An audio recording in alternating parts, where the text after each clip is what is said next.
હવે આ એક બિઝનેસ ઇન્ટેલિજન્સ ટૂલ કહેવાય એને. એવા ઘણા બિઝનેસ ઇન્ટેલિજન્સ ટૂલ માર્કેટમાં છે. આપણે આજે ક્વિક સેન્સ જોઈએ. હવે જોઈએ એના અંદર મેં 3 ડેશબોર્ડ બનાવવા છે. આ જે આપણે ચાર્ટ બધા જોઈ રહ્યા છે એની એક ડેશબોર્ડ કહેવાય. એવા મેં 3 બનાવવા છે. પહેલો છે સેલ્સ મેટ્રિક્સ. સેલ્સ મેટ્રિક્સમાં આપણે જોઈ શકીએ છીએ એવરેજ મંથલી સેલ, મતલબ પિછલા 3-4 વર્ષમાં 2013-16 ની અંદર કયા મહિનામાં કેટલી સેલ થઈ છે ઓન એન એવરેજ. તો આપણે ખાલી હોવર કરવાનું છે. આપની આ ખબર પડી ગઈ કે જાન્યુઆરીના અંદર હર પિછલા 4 વર્ષથી 35 લેક્સની સેલ્સ થઈ છે. અને આપને જોઈ લે જૂનમાં ખાલી 24 લેક્સની થઈ, સબસે કમ જૂનમાં થઈ છે. આ 2016 ના અંદર સબસે મોટા કસ્ટમર છે.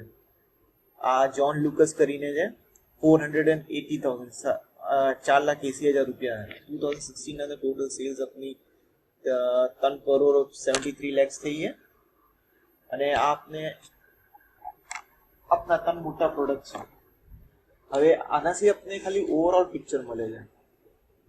આપણે વધારે ડીપ ડાઇવ કરી શકીએ. અચ્છા ઠીક છે, ટેકનોલોજીમાં સૌથી વધારે સેલ થાય છે, ટેકનોલોજી કયા પ્રોડક્ટમાં સૌથી વધારે સેલ થાય, આપણે ખાલી આ ક્લિક કરવાનું. તો હવે બધી સેલ ટેકનોલોજીમાં થઈ ગઈ. ટેકનોલોજીના ઉપરથી આપણે સૌથી વધારે મોટો કસ્ટમર આ ક્રેક છે, એટલે જ્હોન લુકસનું થાય. હવે ટેકનોલોજીના અંદર બી આપણે એટલા બધા પ્રોડક્ટ્સ છે. આ અને એક ઓફિસ મશીનરી છે, એ સૌથી વધારે સેલ થઈ છે, એ આપણે ક્લિક કરવાનું. હવે આપણે મોટું કરી શકીએ છીએ. તો આપણે 2 ક્લિકમાં ખબર પડી ગઈ આપણા સૌથી મોટો પ્રોડક્ટ કયો છે. HP inkjet printer. આપને ક્લિક કરું અને પાછા બેક થઈ ગયા. તો આપને ખબર પડી ગઈ એ સૌથી જે મોટો પ્રોડક્ટ છે, જે જાન્યુઆરી, ફેબ્રુઆરી, જુલાઈ, સપ્ટેમ્બર, ઓક્ટોબર, નવેમ્બર આખા 12 મહિના વેચાતો નથી. સેલ એની 2016 ના અંદર 5 લાખ રૂપિયા થઈ ગયા. અને સૌથી મોટો કસ્ટમર એનો નેથન છે, એની ઓક્ટોબરમાં સૌથી સેલ થઈ ગઈ. તો ક્લિક ઓફ અ બટનમાં આપણે બધું ખબર પડી રહ્યું છે. હવે આપણે જોવાનું છે જૂનના અંદર સૌથી વધારે સેલ શું કેમ નથી થતી. તો આપણે જૂનમાં જઈએ, ખાલી ક્લિક કરવાનું છે. તો આપણે આ ખબર પડી ગઈ જૂનના અંદર ટેકનોલોજીમાં સૌથી કમ સેલ થઈ. સૌથી વધારે સેલ ઓવરઓલ ટેકનોલોજીમાં થતી હતી, પણ હવે જોઈએ તો કમ થઈ છે. ઓફિસ સપ્લાય થઈ છે. તો આપણે ખબર પડે કયા મહિનામાં કયો પ્રોડક્ટ વધારે વેચાય છે, તો એ હિસાબથી આપણે ફોરકાસ્ટ કરીને આપણે પરચેસ ડિસિઝન લઈ શકીએ છીએ. આને આપણે મોટું કરી શકીએ છીએ. આના અંદર 3 ચાર્ટ બનાવવું છે એક સાથે ઇન્ગ્રેન. મોટું કરીએ. આના અંદર જે એક એવરેજ સેલ, પછી આપણે જો 2016 માં કેટલી સેલ થઈ છે.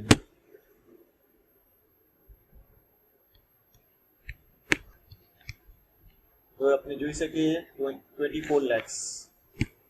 પછી 2015 ના અંદર જૂનના અંદર ખાલી 18 લેક્સ. 2014 ના અંદર થઈ જશે, પણ 2014 માં થોડી 29 લેક્સ આ વધારે થઈ ગઈ. અને 2013 એમાં સેલ આપની થઈ છે 25 લેક્સ. તો આપણે ઘણું બધું જોઈ શકીએ અંદર કે આપણે 4 વર્ષના અંદર with click of a button આપણે આ વાળું ચીજ આપણે યર ઓન યર સેલ ટેલીમાં બી થઈ જાય, પણ એવરેજ ને એટલું આપણે ડીપ ડાઇવ નથી કરી શકતા. હવે આપણે જોવું છે આપના ટોપ 10 કસ્ટમર, ટોપ 5 કસ્ટમર છે. જ્હોન લુકસ, ક્રેક, ડેનિસ ને ફલાણું. હવે આપણે જોવું છે આપને કસ્ટમરના બારામાં નથી જોવું. આપણે બીજું ગયા ચલો એડમ હાર્ટ છે, એના પર ક્લિક કરીએ. એડમ હાર્ટની સેલ્સ 91,000 રૂપીસ. તો આપણે એક ક્લિકમાં બધું ખબર પડી ગયું. આ ટોટલ બધા કસ્ટમરના નામ છે અને આપણે બધા પ્રોડક્ટ્સના બારામાં જોઈ શકીએ. નેક્સ્ટ છે ક્રેડિટ મેટ્રિક્સ. ક્રેડિટ મેટ્રિક્સ મતલબ આ શું છે કે આપણે કેટલું ક્રેડિટ આપીએ છીએ અને આપણે કેવું પરફોર્મન્સ છે ક્રેડિટનું કલેક્શન. આ વાળો ચાર્ટ મેં માનું છું કે બધાને કભી ને કભી પ્રિપેર કરવાનું, ઓવર અ પીરિયડ ઓફ જોવાનું. હવે આ શું છે, આ બધા જે જેન ટુ ફેબ્રુઆરી આપણે બધા રો ના અંદર બધા કોલમ્સ, રો ના અંદર બધા આજે જેન ટુ ફેબ ડિસેમ્બર આપણા બધા મંથ્સ મૂકેલા છે અને આ કોલમના અંદર જેન ટુ ડિસેમ્બર અગેન કોલમ છે. તો જેનના અંદર જે સેલ થયું છે અને જે જેનમાં જ પૈસા મળી ગયા છે એ 8 લાખ રૂપિયા છે. પછી જેનનું સેલ ફેબ્રુઆરીમાં પૈસા મળ્યા એ 13 lakhs છે. તો આપણે જોઈએ મોટા મોટી 5 મહિનામાં આપણે આખું પેમેન્ટ રિસીવ થઈ જાય. આ એકદમ નોર્મલ વાત છે. જાન્યુઆરીમાં અગર ફેબ્રુઆરીમાં અગર સેલ થયું હશે તો એના પૈસા જાન્યુઆરીમાં મળે નહીં, કેમ કે મોસ્ટલી એડવાન્સ પેમેન્ટની કંઈ સિસ્ટમ છે નહીં. અને તમારામાં હોય તો થઈ શકે છે. ફેબ્રુઆરીના અંદર ફેબ્રુઆરીમાં જે સેલ થયું તો મોસ્ટલી કેશ યા વિધિન 10 days પૈસા મળી ગયા તો 6 લાખ રૂપિયા છે અને આ ઓલમોસ્ટ કન્સિસ્ટન્ટ રહ્યું છે. તો આપણે ખબર પડે મોટા મોટી 4-5 મહિના લાગે આપણે રિકવર કરતા પૈસા. જે અકોર્ડિંગ ટુ ઇન્ડસ્ટ્રી આપણે જોઈ શકીએ કમ છે વધારે છે આપણે જોઈ શકીએ. સો 45 days મોટા મોટી આપણે લાગે છે પૈસા રિકવર કરતા હરેક કસ્ટમર પાસેથી. આ 2016 ના અંદર બાકી બધું મેં ફિલ્ટર આઉટ કરી કર્યું છે અને 53 લાખ રૂપિયા આપણા બાકી છે કસ્ટમરથી કલેક્ટ કરવાના. આપણા કરન્ટલી સબસે વધારે ડેથ કોના પાસે છે? આ માણસે 383,000 રૂપીઝ આપવા નથી હજી. આઉટસ્ટેન્ડિંગ પેમેન્ટ બતાવી રહ્યો, દેટ ઇઝ અરાઉન્ડ 4 લાખ રૂપિયા. અને આ ડેઝના હિસાબથી આ એમિલી બર્ન્સ છે 119 ડેઝથી પૈસા નથી આપતો. આપણે આને ક્લિક કરીએ તો ખબર પડો કે પણ એનું આઉટસ્ટેન્ડિંગ આપણા કંઈ બી બાકી નથી, ઝીરો છે. આપણે પાછી હટાવી શકીએ. અને પછી આપણે આ જોઈએ, ચલો આ 105 દિવસથી નથી આપતો. ક્લિક કરીએ ખાલી, ક્યારે બી પૈસા આપી કરે છે. એટલે એનું કોઈ આઉટસ્ટેન્ડિંગ બાકી નહીં, પણ એના એવરેજ 2016 ના અંદર એટલું રહ્યું છે. તો આપણે ખાલી ક્લિક કરવાથી આપણે બધું ખબર પડી ગયું છે. હવે નેક્સ્ટ જઈએ. હવે ટોટલ આપણી પ્રોફિટેબિલિટી શું રહી છે? હવે આપણે ચાર્ટ જોઈ રહ્યા છે. આના અંદર શું બતાવે? 2016 નું સેલ્સ. અને તમે જોઈ શકો છો બધા બાર અલગ અલગ કલરના છે. જેવો બાર ડાર્ક થતો જાય તો મતલબ એ મહિનામાં વધારે પ્રોફિટ થઈ ગયું.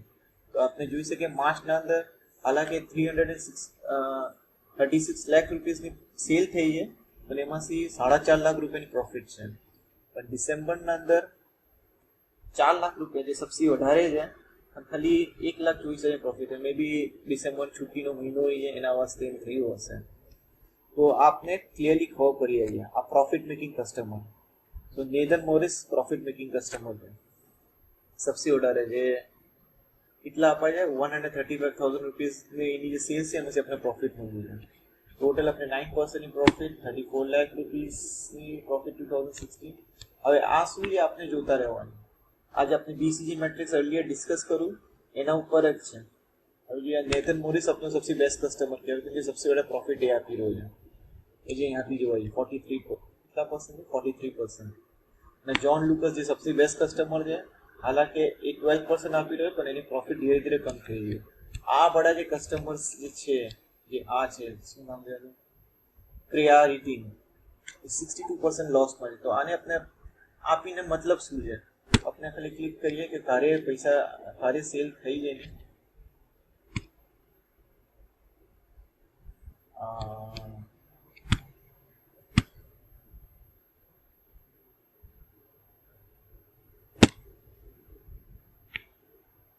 તો ખબર પડે ઓક્ટોબરના મહિનામાં સેલ થઈ છે. ઓક્ટોબરના માલ લઈને ગયો છે અને પ્રોફિટ જો -89,000. તો આ બધાને માલ આપવાનું રહે. અને આપના પાસે અગર 1,000-2,000 કસ્ટમર હોય છે તો આપણે એટલા જલ્દી ખબર નથી પડતી. હવે એક ચીજ આપણે જોઈએ કે કયા કસ્ટમરને માલ આપવાનું, કયાને નહીં આપવાનું. હવે આના અંદર શું છે, આ બંને ડેશબોર્ડ એકબીજાથી કનેક્ટેડ છે.